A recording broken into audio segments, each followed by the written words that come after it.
Assalamualaikum warahmatullahi wabarakatuh. Selamat pagi. Bagaimana kabar kalian hari ini? Semoga kalian selalu dalam lindungan Tuhan, selalu sehat, dan masih bersemangat meskipun kita belum bisa belajar dengan cara tatap muka yang lebih intensif. Sebelum kita mulai pembelajaran pada pagi hari ini, alangkah lebih baiknya kita berdoa menurut agama dan kepercayaan kita masing-masing. Berdoa, dipersilahkan. Cukup. Di pertemuan yang lalu, kalian sudah melaksanakan penilaian harian yang pertama. Dan hari ini kita masuk bab yang kedua. Bab 2 untuk mata pelajaran pendidikan Pancasila dan kewarganegaraan membahas tentang ketentuan Undang-Undang Dasar 1945 dalam kehidupan berbangsa dan bernegara. Silakan dipersiapkan buku catatannya dan menyimak materi yang akan saya sampaikan. Di pertemuan yang lalu, saya memberikan tugas kepada kalian untuk menyebutkan contoh perilaku masyarakat di lingkungan sekitar yang mencerminkan perwujudan upaya membangun kerukunan beragama. Hari ini, kita membahas subbab yang terakhir, yaitu tentang sistem pertahanan dan keamanan negara Republik Indonesia. Bersyukurlah kita dapat menikmati udara kemerdekaan. Jika kita mengingat kembali masa-masa perjuangan merebut kemerdekaan, kita dapat mengetahui begitu beratnya pengorbanan yang dilakukan para pahlawan. Dengan berbagai cara dan strategi, mereka berusaha melawan penjajah hingga akhirnya kita sekarang dapat menikmati hasilnya. Sebagai warga negara yang baik, sudah menjadi tugas dan kewajiban kita untuk mempertahankan kemerdekaan. Seiring dengan perkembangan zaman, semakin kompleks pula berbagai tantangan yang dihadapi negara tercinta kita ini. Lalu, bagaimana cara kita sebagai warga negara yang baik untuk membantu mewujudkan pertahanan dan keamanan negara Republik Indonesia? Mari kita pelajari bersama-sama.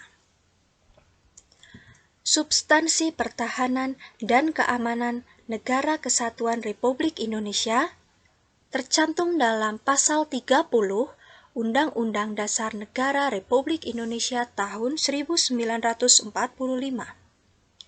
Kalian jangan asing ya dengan istilah substansi. Substansi berarti pentingnya. Jadi, maksudnya adalah pentingnya pertahanan dan keamanan negara Republik Indonesia. Pasal 30 Undang-Undang Dasar 1945 ayat 1, tiap-tiap warga negara berhak dan wajib turut serta dalam usaha pertahanan dan keamanan negara. Ayat 2, usaha pertahanan dan keamanan negara dilaksanakan melalui sistem pertahanan dan keamanan rakyat semesta oleh Tentara Nasional Indonesia dan Kepolisian Negara Republik Indonesia sebagai kekuatan utama, dan rakyat sebagai kekuatan pendukung. Ayat 3, Tentara Nasional Indonesia terdiri atas Angkatan Darat, Angkatan Laut, dan Angkatan Udara sebagai alat negara, bertugas mempertahankan, melindungi, dan memelihara keutuhan dan kedaulatan negara.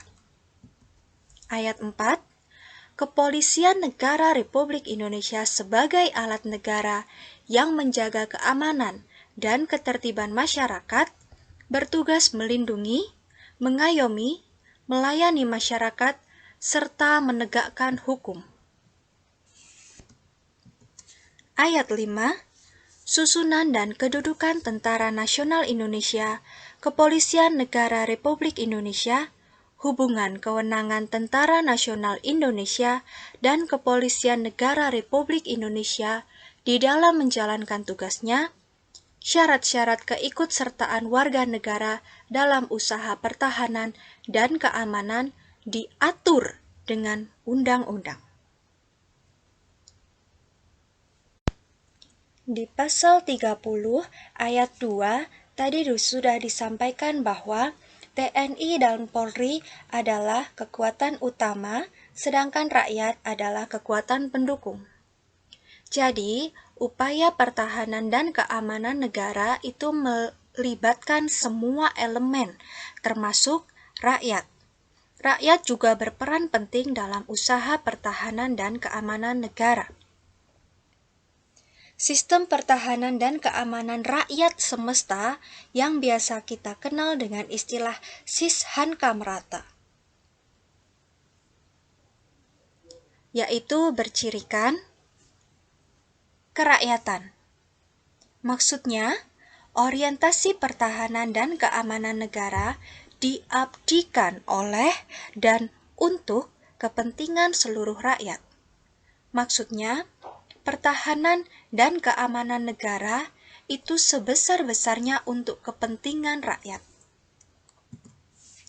Kesemestaan, yaitu seluruh sumber daya nasional didaya gunakan bagi upaya pertahanan. Sumber daya nasional yang dimaksud adalah sumber daya alam, sumber daya manusia, sarana, dan prasarana, serta senjata-senjata yang dimiliki oleh Negara Kesatuan Republik Indonesia. Yang ketiga, kewilayahan, yaitu gelar kekuatan pertahanan dilaksanakan secara menyebar di seluruh wilayah Negara Kesatuan Republik Indonesia sesuai dengan kondisi geografis sebagai negara kepulauan. Sistem pertahanan dan keamanan negara meliputi pengamanan untuk darat, pengamanan untuk laut, dan pengamanan untuk udara. Tugas kalian untuk minggu ini adalah mengidentifikasi mengenai tugas dan fungsi dari TNI dan Polri. Silakan menyebutkan 3 tugas dan fungsi TNI, serta menyebutkan 3 tugas dan fungsi dari Polri. Boleh dibuat tabel maupun tidak. Silakan ditulis di buku tulis, kemudian diupload ke Google Classroom. Sekian yang dapat saya sampaikan hari ini. Semoga bermanfaat untuk kita semuanya. Terima kasih atas perhatiannya, dan mohon maaf apabila ada kesalahan dan kekurangan dalam penyampaian materi. Jangan lupa belajar untuk mempersiapkan penilaian harian di pertemuan yang akan datang. Sampai jumpa. Wassalamualaikum warahmatullahi wabarakatuh.